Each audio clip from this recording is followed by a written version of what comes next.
মিলাদুন নবী কোথায় আছে জিজ্ঞাসা করছেন, অথচ কোরআনে পাকে আদম আলাইহিস সালামের মিলাদের কথা আছে, মূসা নবীর মিলাদের কথা আছে, ঈসা নবীর মিলাদের কথা আছে।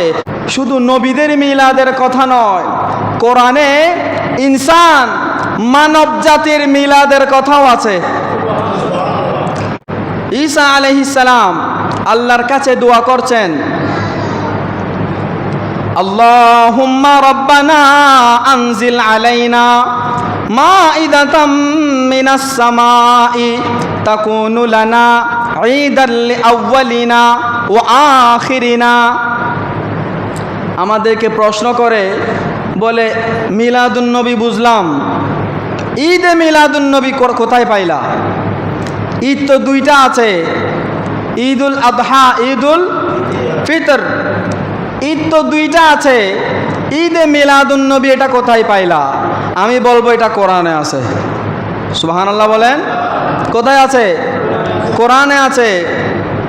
আল্লাহর নবী হযরতে ঈসা আলাইহিস সালাম আল্লাহর কাছে দোয়া করছেন, আল্লাহুম্মা রাব্বানা আনজিল আলাইনা, ওগো আল্লাহ আমাদের উপরে আসমান থেকে আপনি নাজিল করুন, দান করুন মাইদাতান।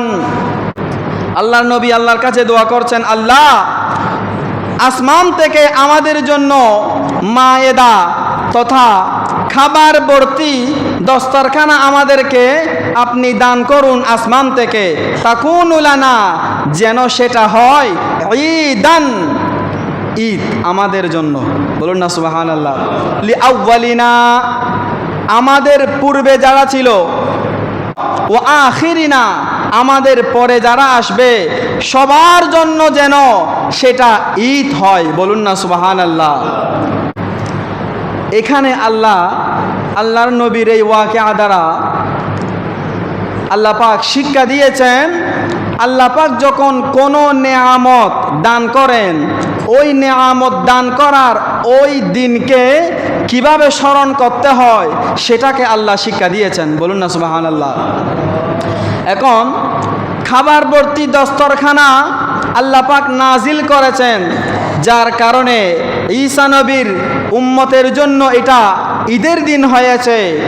আর আমার নবী তো রহমাতুল লিল আলামিন, পুরা পৃথিবীর জন্য রহমত, শুধু মানুষের জন্য নয়, সমস্ত সৃষ্টি জগতের জন্য আমার নবী রহমত।